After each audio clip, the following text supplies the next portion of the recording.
Adriani. Saya Windara Satya. Pada video kali ini kami akan share tentang video pembelajaran terkait dengan materi kompensasi dalam Islam. Tugas ini untuk memenuhi mata kuliah manajemen sumber daya insani. Selamat menonton! Definisi kompensasi. Ada berbagai definisi terkait kompensasi atau gaji. Menurut Ustaz Darmayanti, kompensasi adalah segala sesuatu yang diterima oleh karyawan sebagai balas jasa kerja mereka. Menurut Hussein, kompensasi adalah segala sesuatu yang diterima oleh pegawai berupa gaji, upah, insentif, bonus, dan lain-lain yang sejenis yang dibayar langsung oleh perusahaan. Sehingga kompensasi dapat dirumuskan sebagai berikut. Yang pertama, kompensasi adalah imbalan jasa yang diberikan kepada pegawai karena yang bersangkutan telah memberikan bantuan untuk mencapai tujuan organisasi. Yang kedua, kompensasi adalah pembayaran kepada anggota-anggota tim kerja untuk partisipasi mereka. Kompensasi adalah jumlah yang diterima karena telah bekerja untuk suatu jangka tertentu. Selanjutnya, kompensasi adalah hal yang diterima oleh pegawai baik berupa uang maupun selain uang. Dari pengertian di atas dapat disimpulkan, kompensasi adalah segala sesuatu berupa uang atau bukan uang yang diberikan oleh perusahaan kepada karyawan sebagai konsekuensi perusahaan karena telah mempekerjakannya. Tujuan kompensasi. Tujuan pemberian kompensasi pada umumnya adalah sebagai alat pemeliharaan, motivasi, dan membantu organisasi mencapai keberhasilan strategis sambil memastikan keadilan internal dan eksternal agar karyawan tetap memberikan komitmennya kepada perusahaan. Tujuan pemberian kompensasi: 1. Adanya ikatan kerja. 2. Kepuasan kerja. 3. Performa kerja. 4. Motivasi. 5. Disiplin kerja. 6. Mendorong pertumbuhan perusahaan.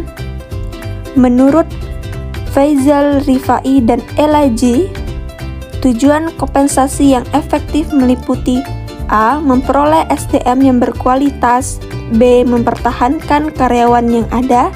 C. Menjamin keadilan.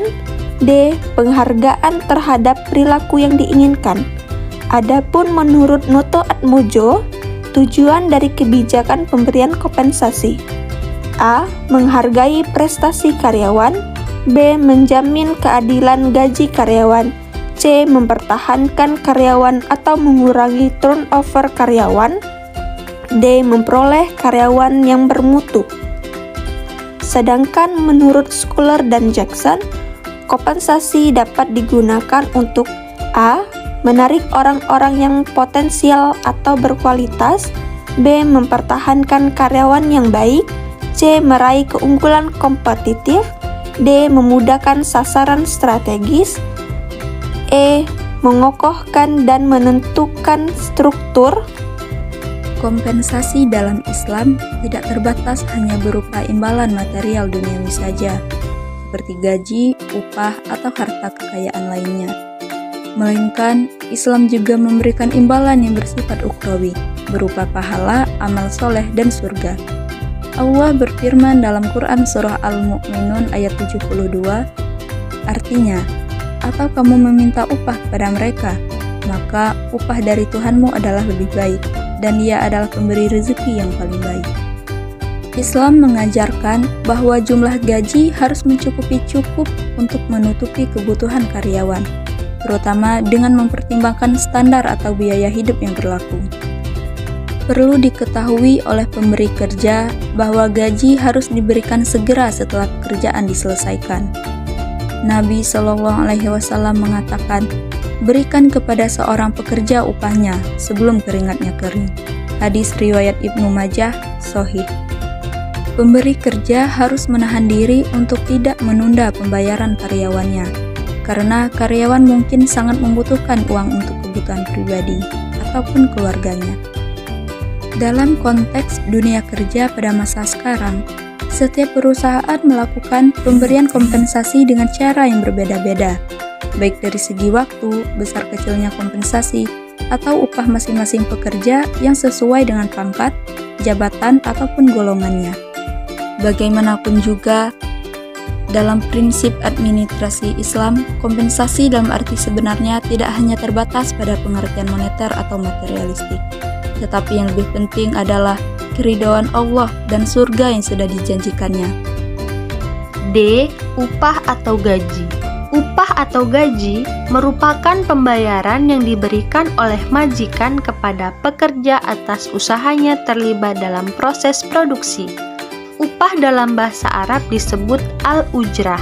Upah adalah suatu penerimaan sebagai imbalan dari pemberi kepada penerima kerja untuk suatu pekerjaan atau jasa yang telah dilakukan, berfungsi sebagai jaminan kelangsungan hidup yang layak bagi manusia dan produksi, dinyatakan atau dinilai dalam bentuk uang yang ditetapkan menurut suatu persetujuan, undang-undang, dan peraturan dan dibayarkan atas dasar suatu perjanjian kerja antara pemberi dan penerima kerja.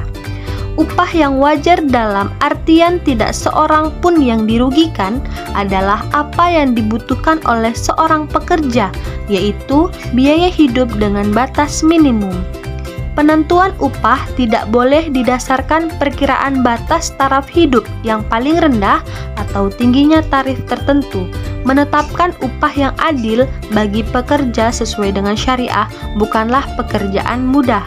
Islam menawarkan suatu penyelesaian yang sangat baik atas masalah upah dan menyelamatkan kepentingan kedua belah pihak.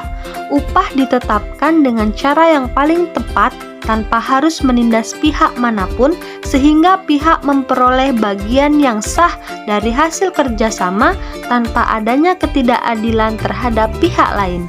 Tingkat upah yang ditetapkan haruslah berdasarkan pada rasa keadilan. Upah ditetapkan melalui negosiasi antara pekerja, majikan, dan negara. Dalam pengambilan keputusan tentang upah, maka kepentingan mencari nafkah dan majikan akan dipertimbangkan secara adil. Untuk itu, menjadi tanggung jawab negara untuk mempertimbangkan tingkat upah yang ditetapkan agar tidak terlalu rendah sehingga tidak mencukupi biaya kebutuhan pokok para pekerja, juga tidak terlalu tinggi sehingga majikan kehilangan bagiannya yang sesungguhnya dari hasil kerjasama itu. Upah ditentukan berdasarkan jenis pekerjaan. Ini merupakan pemberian upah sebagaimana ketentuan yang dinyatakan Allah dalam firman-Nya yang artinya, dan bagi masing-masing mereka derajat menurut apa yang telah mereka kerjakan, dan agar Allah mencukupkan bagi mereka balasan pekerjaan-pekerjaan mereka sedang mereka tiada dirugikan. Quran Surat Al-Ahqaf ayat 19. Demikianlah video pembelajaran pada kali ini. Mohon maaf bila ada kekurangan dan kesalahan kata. Sungguh manis buatku ini